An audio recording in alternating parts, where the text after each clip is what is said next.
Hey everyone. So recently I signed up for a 100-mile unsupported backpacking challenge that has to be completed within 50 hours. The challenge is known as the Allegheny 100 and it takes place the second weekend of June. And there's also a 25-mile, a 50-mile, and a 75-mile challenge that someone could sign up for. But I wanted to really push myself and try to complete the full 100 miles within 50 hours. It's definitely a bit of type 2 fun, but I'm also very excited because I have never done anything in Allegheny National Forest before, and I've never done anything on the North Country Trail, which this challenge also takes place on. And so I've had a lot of questions recently about the gear that I'm going to be bringing with me on this challenge. My objective and goal, along with completing it within 50 hours, is to go as light and as minimal as possible, but also with avoiding redundancies and remaining safe and comfortable. So in this video, I'm going to share with you the gear and the clothing and footwear that I'm planning on bringing with me for this challenge in June. If anybody else is signed up for this challenge that I'll see in June, hopefully you can use this as some guidance and aid as well to decide on things that you may or may not want to bring with you for this specific challenge. So let's get started. Now the first thing that I'll do before any trip is I like to do extensive research. That will allow me to carry just what I need for a particular objective or challenge, and it will also allow me to avoid those redundancies, as I mentioned, have a lighter pack, and also remain safe and comfortable so I can enjoy the challenge and the trip a little bit more. After I do that research, I like to come up with a spreadsheet, and so I have a spreadsheet here of all of the gear that I'm going to be bringing with me for this challenge. It's listed in categories, and then I break it down even more into what that specific item is, the weight of the item, and then pre-challenge or pre-trip comments. And after this challenge, I'll be filling out a post-trip or post-challenge comment section to find what worked best for me, what I might not have wanted to have brought with me, items that I wish I had brought. So that way, if I sign up for this again next year, I'll have a better idea and have a little more efficiency with the things that I'm bringing. Now, with the research that I've done for the second weekend in June in northwestern Pennsylvania, specifically Allegheny National Forest, the average temperature low is around 50 degrees Fahrenheit. The average high is around 80 degrees Fahrenheit. They get quite a bit of precipitation, and I'm sure the ground cover is going to be very similar to when I did Pennsylvania on the Appalachian trails. There's lots of rocks, lots of roots, and I'll get a generous amount of tree cover. So along with that, the precipitation, the way the winter has been, winter has been running very late this year, so chances are it could be pretty buggy. Along with all of that research, it's going to influence the specific gear that I'm bringing for this challenge. My first item, go through my pack. This is the Osprey Levity 45. It weighs under 2 pounds. 45 liters is definitely more than I need for this challenge. I've definitely got all of my items in a day pack, a 25-30 liter day pack, but with carrying food and water, I'll be around 15, 16, maybe even 17 pounds at times. My base weight, just so you know offhand, it's just under 9 pounds, about 8 pounds, 9 ounces. And so along with food and water that I'm going to be bringing for this challenge, again, it is unsupported, there's no resupply points, so I'll be bringing everything that I need for the couple of days. This is definitely going to be a bigger pack than I need, but the reason I'm choosing this pack is for having the load transfer to the hips. And that's done with having an actual frame in this pack and a really nice hip belt that allows me to have comfort and stability rather than carrying that 15-16 pounds in my shoulders the whole time. I also have really good ventilation along the back here with this frame. I do sweat, and so I still sweat a little bit, but this will be a lot more breathable than, say, a day pack that I have or a frameless pack sitting right along my back the whole time. With this pack, it's a very, very simple pack. The water bottle pockets are excellent. I'm able to put my bottles in sideways and remove them when I need to. There are no hip belt pockets with this, but there is a top lid. So in the top lid, I'll have all of my items that I need to access more frequently, maybe a couple of snacks. I'll have my water on the side, and then everything else is just going to go right into the main storage compartment in this pack. There is some daisy chain. I try to avoid having things tied on the outside of my packs always, but I do have a couple of items on the other side, which I'm going to show you in just a moment. This Dyneema style fabric is very durable, and it also works well as a water resistant coverage. The rest of the body of this pack is a 30 denier sil nylon, ultra sil nylon, and this is very, very thin, so it's not very durable, but that's what gives it that lightweight, and so that's why this is reinforced here, because otherwise this might rip very quickly. So it's not a pack for everyone, but I find it works very well for me. I've been testing it out a lot recently. I really love the way that it carries, the breathability, and the function.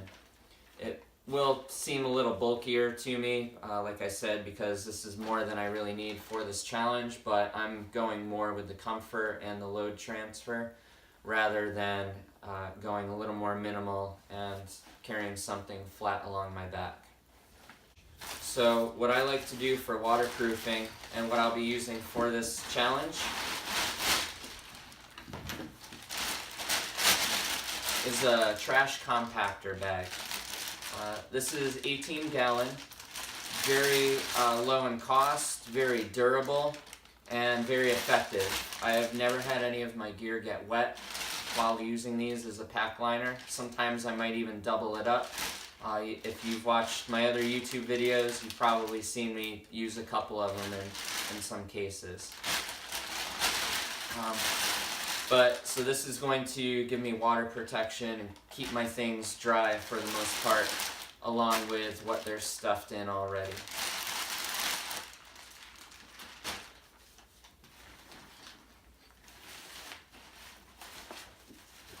The other couple of items that I have on this is some hand sanitizer. So when I'm going to the bathroom, or if I accidentally touch something that looks a little suspect, I can clean my hands relatively close to 100%, not fully, but it will work very well to give me any type of prevention from getting bacteria and getting sick.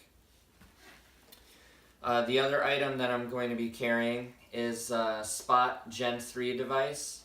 I've been using this a lot for the last few months as well, and it works very well. I'm able to preset messages at home and customize them, and then when I'm out and I don't have service, I can press the OK message and check in with family, friends, or my girlfriend.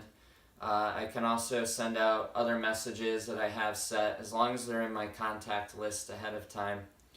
And so this will allow me to stay connected with anybody that wanted to follow me during this challenge. It will also allow my girlfriend to make sure I'm okay.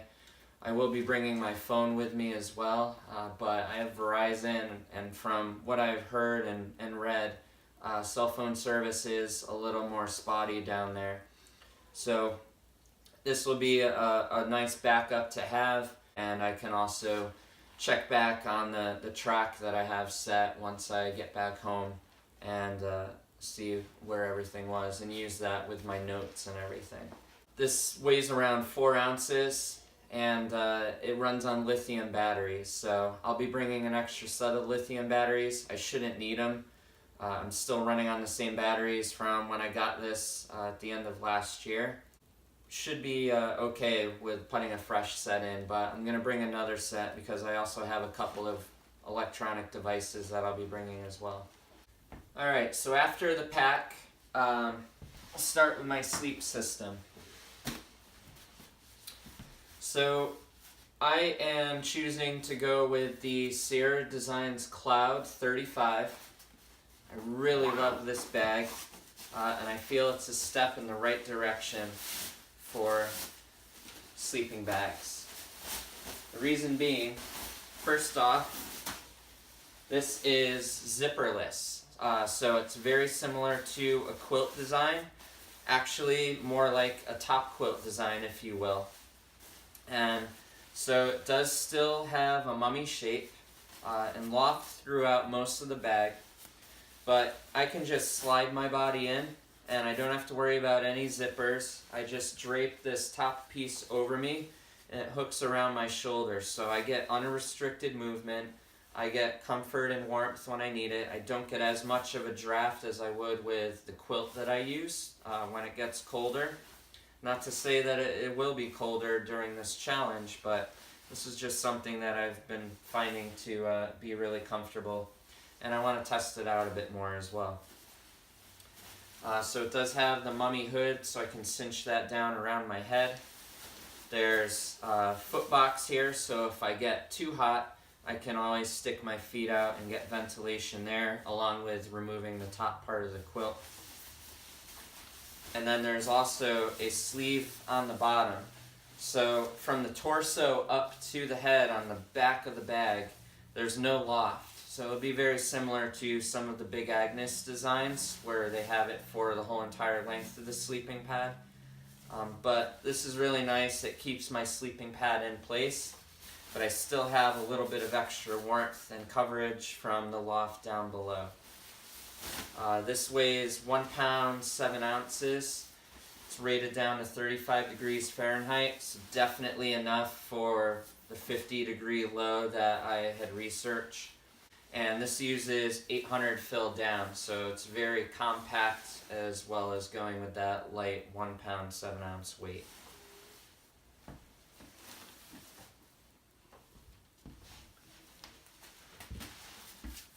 For my pad, I am going to be using the Thermarest NeoAir X-Lite. This is a very, very comfortable pad.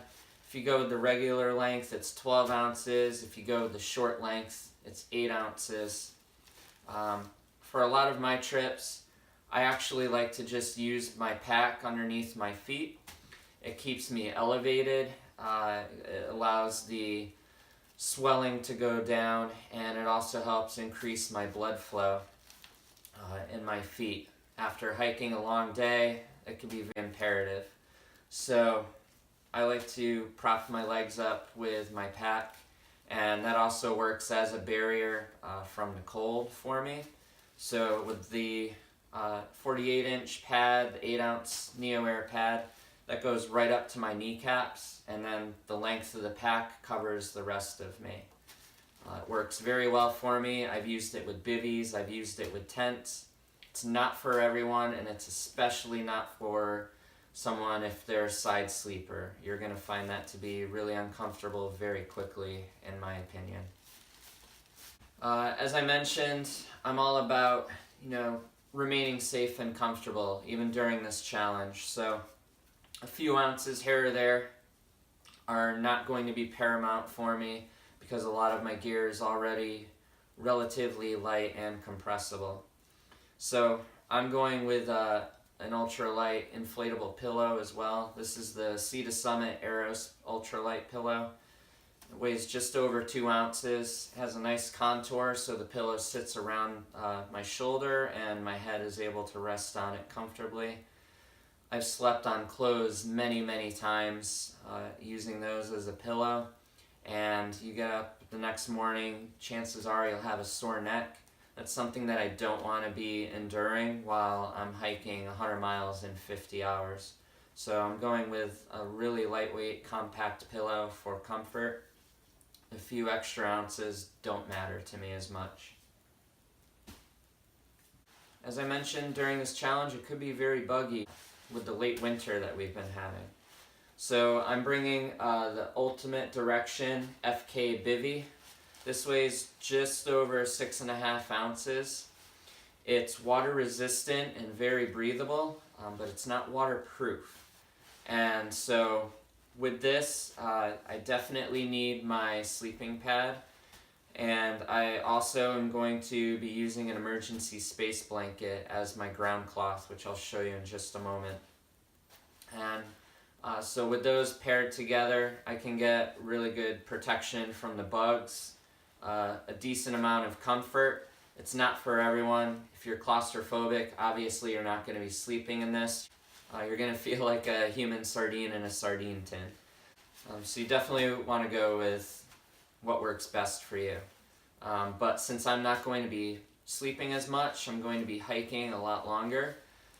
I'm just going to be setting up my shelter for a few hours for sleep each night, and so this will do the job. I've used this out a lot recently as well, and I find it to be a very quick, easy setup, which I'm going to need for this challenge. I don't need to be breaking a lot of things down. That's going to be cutting away on time for my 50-hour goal. And so going with this bivy, I find it to work very well. It's very comfortable for me. The bivy also has 2 wires that I connect to it externally, and it lifts all of this mesh up, so that way it's not resting on my face and I don't have mosquitoes still being able to poke through the mesh and biting me. So this is going to work very well. It gives me a little more room to move my upper body and torso around if I needed to, and sleep comfortably. Now, as I mentioned, the bivy is not fully waterproof, so the thing that does that job is the tarp. And so this is the Ultimate Direction FK tarp. It weighs around 10 ounces, and this is very, very spacious for me. When I've slept with this and the bivy, I still have a huge amount of space for all of my gear underneath that tarp. So everything is very well protected. I have a video up on YouTube of the tarp and the bivy if you want to see it in detail. And with it, I have 3 walls that go down completely to the ground, so I'll get really good protection from the rain during this challenge if I need it.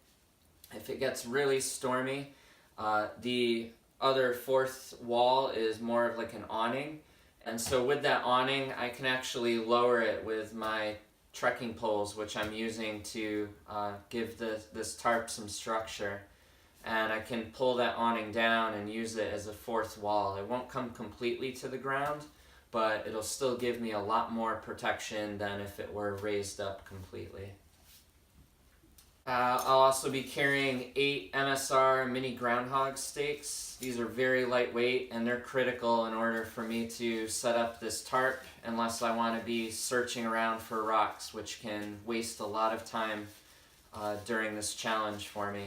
So I'd rather just carry a couple of extra ounces, have these set, stake everything out, set up my tarp, set up my bivy, crawl in, get my rest, and then wake up the next day, break it down quick, and continue on. The tarp does not have any tent poles, so I'll be utilizing my trekking poles to set that up and give it some structure. These are the Black Diamond Carbon Z poles, and I am around 5'10", and these poles are 120 centimeters. I find them to work very well. They will give me stability with my pack weight. They'll give me a little more comfort. They'll allow me to keep a modest pace while I'm trying to complete this challenge. These are updated for this year to the previous generation. And with that, you get an aluminum ring just under the grip here that reinforces the pole a little bit more, so it makes it a little more durable.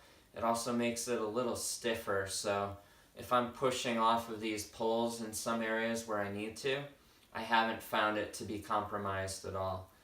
So this slides right into a sleeve in my tarp, and it props up my tarp and allows me to stake everything out, and I get really good structure and protection from the elements in my bivy system, which will be critical for this challenge.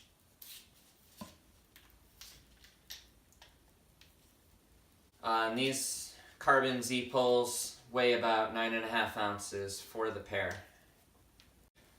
Now I know a lot of people like to go stoveless for endurance challenges, and I would, but there's one thing that I really need, and so I'm going to just bear with carrying the extra weight, and that's coffee. I still have to have my coffee in the morning, so I'll be having that Saturday morning and Sunday morning during this challenge.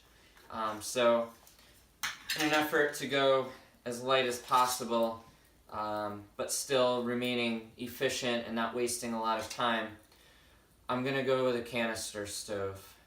And so I'm going to be using the Snow Peak Light Max. This is just under 2 ounces, 10,000 BTUs. I'm very happy with the performance of this stove, and it's very compact.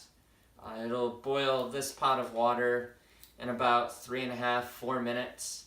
So with my alcohol stove, which I'll use for many 3-season trips, most of them, that takes about 6 to 7 minutes, and that's extra time that I don't want to be wasting. I'm not going to need that for this challenge. I'm not going to be cooking meals. I'm solely using this to boil up some water really quickly and make my coffee. And with a lot of instant coffee packets, it's very hard for those to dissolve in cold water, and I just want to have a nice warm beverage in the morning. So it might be a weight penalty, but we'll find out. So with this stove, it does use a canister, as I mentioned, not alcohol. So in an effort to go lighter, I'm going to be using a used IsoPro MSR canister. And so typically these will weigh right around 8 ounces for the weight of the canister and the liquid fuel that's inside. Because this is used, I've been able to get it down to just a few ounces, maybe 3.5-4 ounces. So I'll be using this with my stove to boil my water in the morning. And then I have my MSR Titan tea kettle. This is 0.85 liters or around 27.5 fluid ounces, more than enough, and it weighs about 4.2 ounces. It is titanium, so it'll boil pretty quickly, and it will cool as soon as the flame comes off of it. I use it all of the time on all of my trips, even in the winter time. And this is my one-piece system, so I'll use this to drink my coffee out of. I'll use it to cook out of, and I'll use it to eat out of. Again, I like to avoid redundancies, and so this allows me to do that. And I'm going to have another video on all of the food and nutrition that I'm going to be bringing for this challenge. I have my maps and my compass. My compass, I'll be setting the declination to what it is magnetically for northwestern Pennsylvania, Allegheny National Forest, for this challenge. So I'll be using my Sunto compass, and then I also have printed out maps online. These are a lot more detailed, and they show more of the shelters in between roads, and also parking areas, trailheads, things like that. I can also see the contour lines a little bit better, and it also shows me where flowing creeks and rivers may be, so I can have a more detailed understanding of where I may or may not want to get my water from. These I'll be keeping in the hydration sleeve internally in my pack, and these will be kind of like a backup, and I have them in a 1-gallon freezer bag because if it starts raining out, I need these to be protected. They are not waterproof, it's just printed on regular paper. The map that I'll be carrying with me outside of my pack and one of my water bottle pockets is a really nice waterproof map that was sent to me by the North Country Trail Association. I purchased this online on their website. And this is the full 100 miles for the challenge that is printed on front and back. What's nice is this is in color. Everything is a little more closer together, so I can pull this out and use it as a reference when I need it. And if I need more detail, I can pull out those other maps. But this will be great to have to navigate, and it's nice and compact, and it'll slide right in the water bottle pocket as I mentioned, and I can access it when I need to. My clothing. This is all extra clothing that I'll be bringing with me. I have it stored in a Sea to Summit Ultra Sil stuff sack. This stuff sack is very lightweight.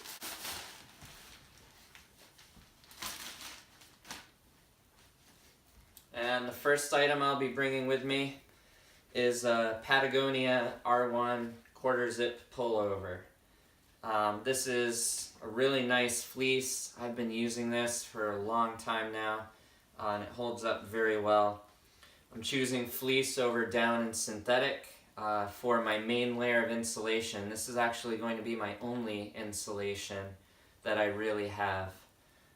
For the middle of June, it should be sufficient enough, especially with the research that I did. And so this will be a little heavier in weight, but if it gets wet, it'll dry quicker than down and synthetic. It also has slightly better performance if it's wet. This will work very well. I've used this on multiple trips, especially when it's been wet outside, and it worked very well.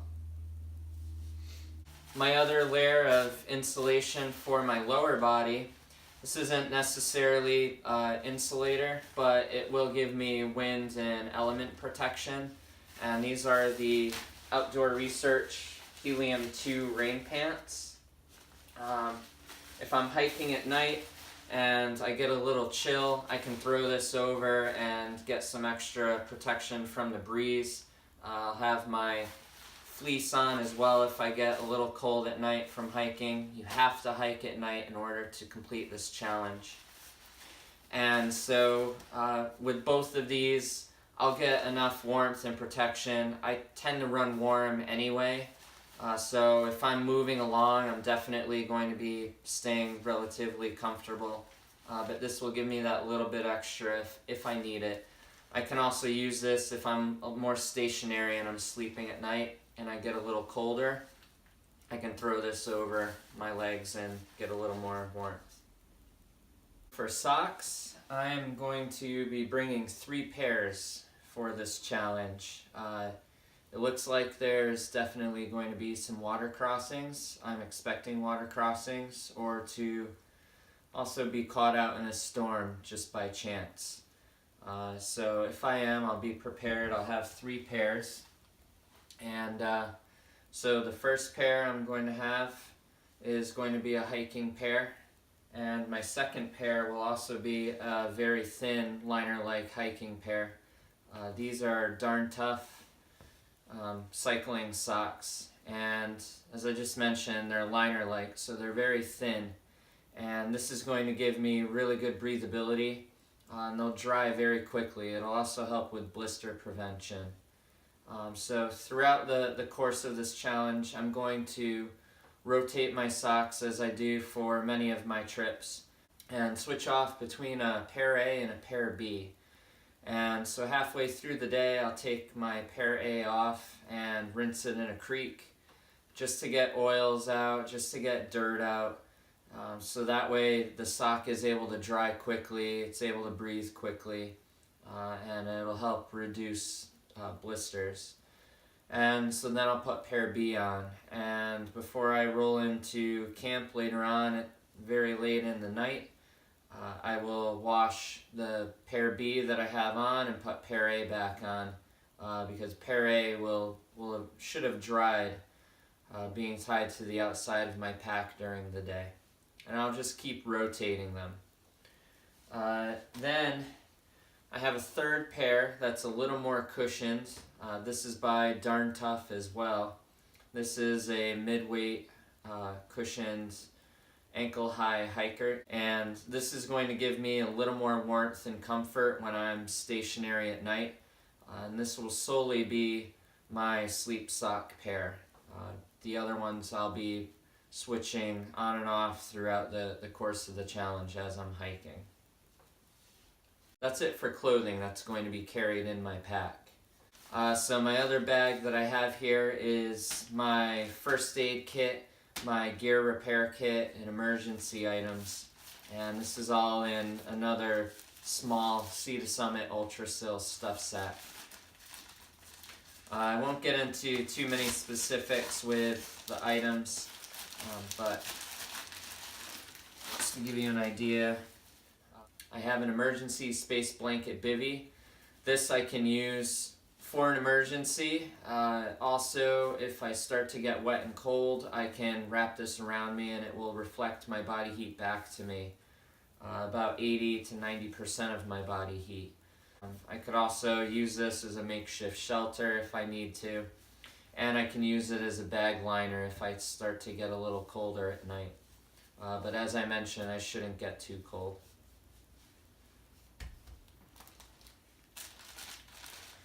In here, I have bandages, antihistamines, ibuprofen, Dr. Bronner's, which I'm going to use as toothpaste. I have Wet Ones wipes, I have my toothbrush, I have gear repair, tenacious tape, duct tape, super glue, a little bit of Aqua Seal, and I also have a Thermarest patch repair kit for that NeoAir in case I do get a pinhole or something. That's highly unlikely, but this will allow me to use all of my gear no matter what happens. And this is very crucial for the type of clothing that I'm going to be wearing during this challenge. And this is Body Glide. This is a anti-chafing balm that I can use on my body, and also I'll use it on my feet at night. So before I lay down to go to sleep, I'll let my feet air out. I'll put some of this on. This will help absorb any moisture that's still on my skin from throughout the day. It will also act as a water sealant, so it'll protect my feet the following day. And then I'll put those warmer socks on before I go to sleep. This stuff I've used on really long distance trips, through hikes, and it's a savior. It'll definitely help with blister prevention. If you start to get hot spots, I find this to work very well for me personally. In here I also have, along with my emergency items, I have some waterproof matches, and that will only be used if I needed to start a fire in an emergency for warmth. And I can also use them to start my stove in the morning to make some coffee. Other items that I have, SPF 30, Sawyer SPF 30 sunblock. This is a bonding-based formula, so it works very well. Even if you're sweating, you're not going to lose a lot of the sunblock. It'll stay on your skin. So I'll get really good protection. This is all that I really need. I'm going to have a lot of tree cover during this challenge, and also with some of my clothing choices that can give me extra protection as well.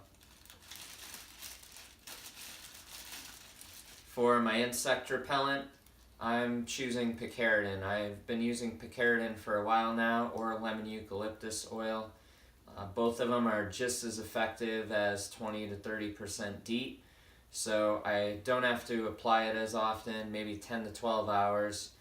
What's nice about the picaridin is this is synthetic pepper based, and it's going to not harm any of my synthetic materials like my polyester shirts that I might be wearing or my shorts, and also it doesn't harm any other items or gear or your skin.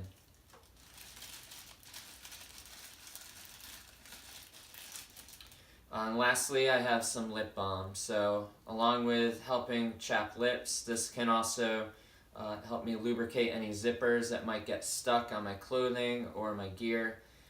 This can also act as an accelerant if I use a little bit to start a fire. And also if I get any pinholes in my clothing or my gear, I can rub a little over that hole and it'll kind of act as a barrier against any type of water that might get through. For water, I'm bringing a couple of items.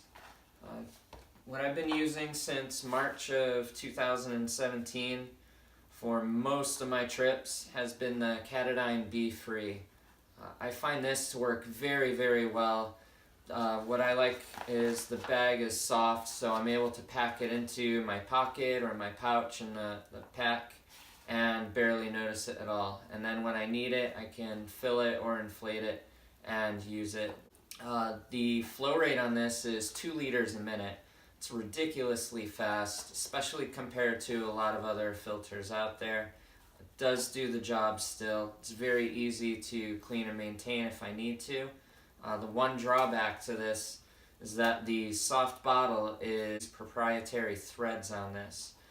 So in order to resolve the possibility of this puncturing and being SOL without a filter, I am also going to be bringing a 2-liter HydroPack Seeker, and the threads on this, because it's HydroPack, it's also compatible with the Catadine filter.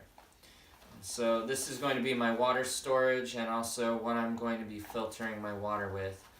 So I have a little over 2.5 liters with this setup. And in case something were to happen with both of these, I've been using Aquamira drops for years. It's a chlorine dioxide drop treatment, and it kills viruses and bacteria in 35 minutes. So I will not be bringing both of these bottles. I'm going to put them in a smaller, lighter bottle and carry just what I need, because I'm not going to need 30 gallons worth of water for this challenge with these. So I'm going to bring just a little bit of this to give me a few treatments if I need it, but this is only going to be an emergency backup.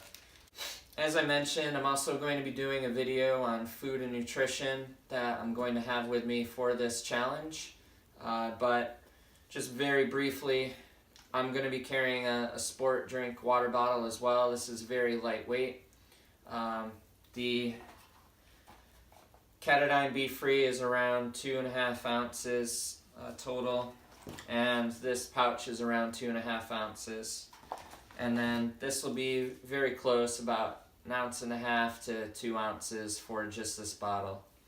And the reason I'm bringing this sports drink bottle is because I'm going to be hydrating with electrolytes and vitamins frequently, and I'm going to be doing that with Noon tablets.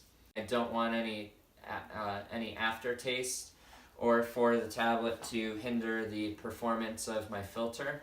So these will strictly be water, and this will strictly be just for my electrolyte vitamin tablet water. As I mentioned, I'm going to be doing a fair amount of hiking at night. It has to be done in order to complete this challenge. And so I'm going to be using the Black Diamond Spot. It's 200 lumens, and I have lithium batteries in this as well. So it's going to be very lightweight. You got some camera time, buddy? Yeah? Alright. So the Spot, it's going to last me a very long time. 200 lumens is going to be sufficient enough for doing night hiking and giving me good clarity and visual without tripping on lots of roots and rocks that I'm definitely going to be coming across along this whole entire trail for the challenge.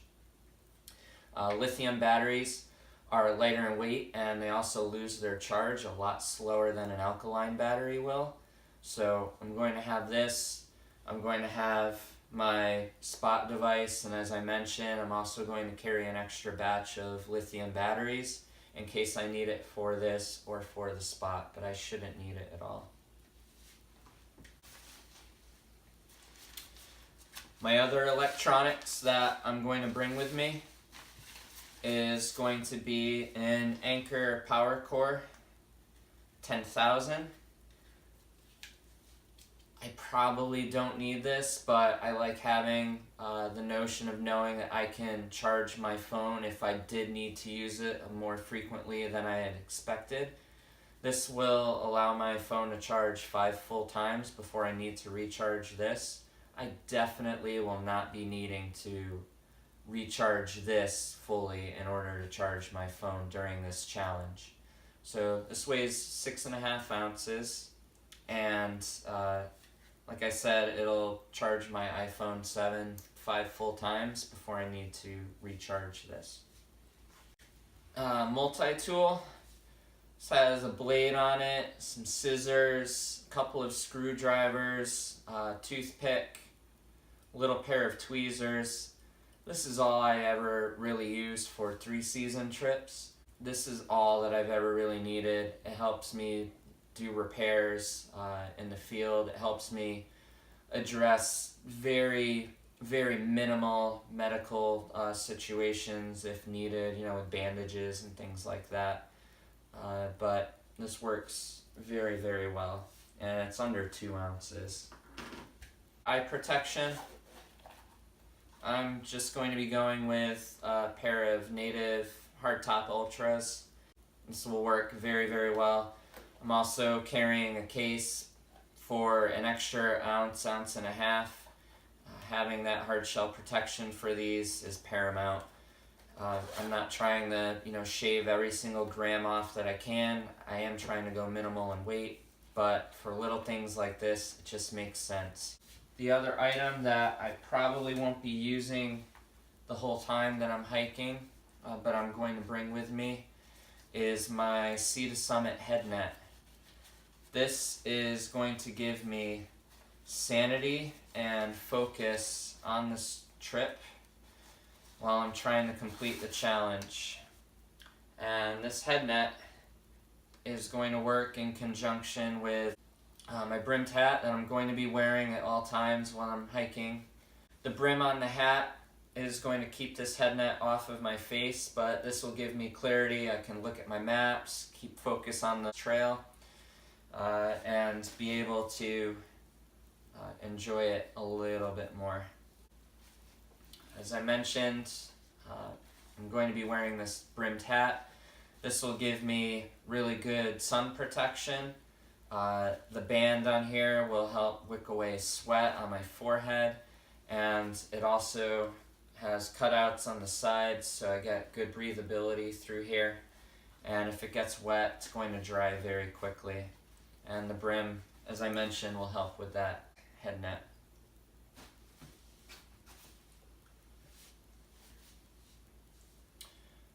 One vital piece of gear that I always bring with me is buff headwear.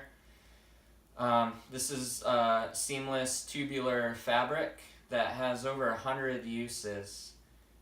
So I can use this as a neck gaiter. If I get cold at night, I can turn this into a beanie and wear it around my head for extra warmth. I've used this to filter coffee once before on a trip. It worked very well. I can also use this as a balaclava if I wanted to. It has many, many uses. So I will wear this around my neck and as a neck gaiter, and then if I need it for something else, I'll have it with me. These socks are going to be liner-like, just like the Darn Tough cycling socks. These are the Swiftwick. These are a polyester material, and they work very, very well. I find they breathe well, they dry relatively quickly, and they work very well for my feet on many of the trips that I've done with them already. So I'll have these on, and then, like I said, partway through each day I'll wash my socks. I'll rinse these off in a creek without soap just to get the oils and debris off a little bit, and I'll put the dry pair on and I'll tie these to the outside of my pack. I'm also going to be wearing gaiters.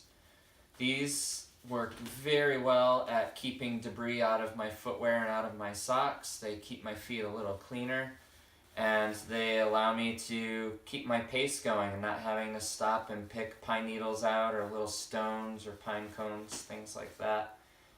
So these work very well, and at the end of the day I just slide them off and I'm able to have relatively clean feet. For my bottoms, I am going to be wearing the Patagonia Strider 5-inch inseam trail running shorts. These have a liner inside, so I'm not going to be bringing any underwear with me on this trip. This is going to work as my underwear. And so that is why the Body Glide is going to be so critical for me to help prevent chafing. But I really love going with a low-cut trail runner short for 3-season trips. It gives me great mobility, good ventilation, and it's extra weight that I don't have to carry around with underwear and things like that. If I were bushwhacking, I would certainly go with a long length pair of pants, or maybe even something a little bit longer than these.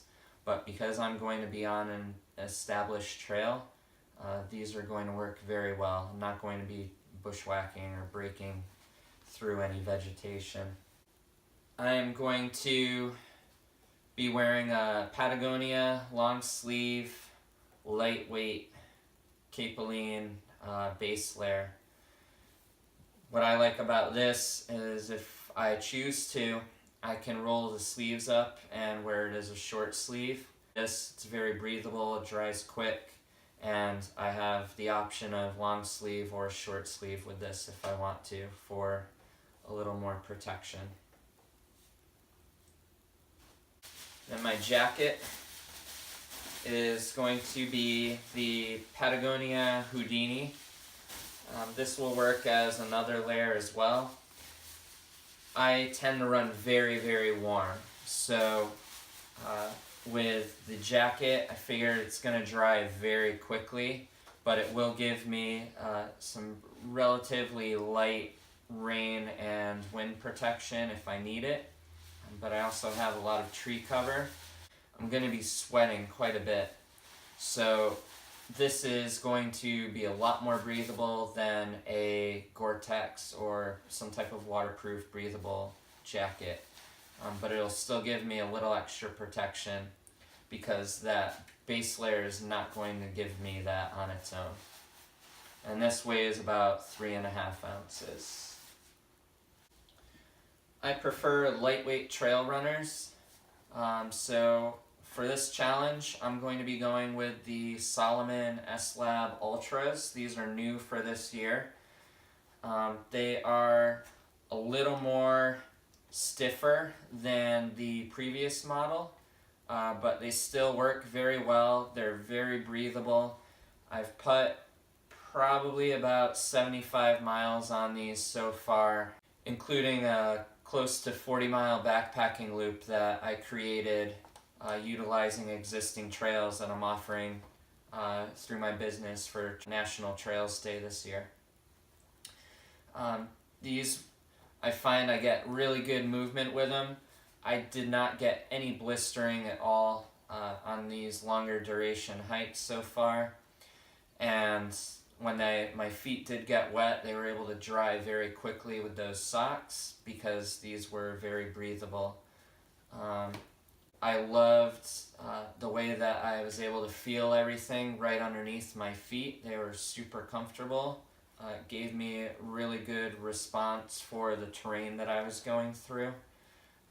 And I'm really looking forward to using these a bit more before the race. The lacing system is nice and secure, and it works very well for a narrow foot, which is what I have. Some people, might prefer to go with hiking boots or hiking shoes. I feel footwear and nutrition are two of the most personal things, so go with what works best for you. Alright, so that's the gear that I'm going to be bringing for the Allegheny 100 Hiking Challenge this year in 2018. I'll be putting up another video on food and nutrition soon. Thanks for watching, and thanks for subscribing. I greatly appreciate all of you taking the time to watch my videos and subscribe. It means a lot to me. If you have any questions on any of this gear, or what you might want to bring for your trips, your endurance challenges, or if you have things that work best for you, please feel free to comment down below, or you can reach out to me at my email on Reach Your Summit's website. I hope you found this video informative and to give you a little more guidance for what you might want to bring. And I'll see you again soon. Thanks, guys.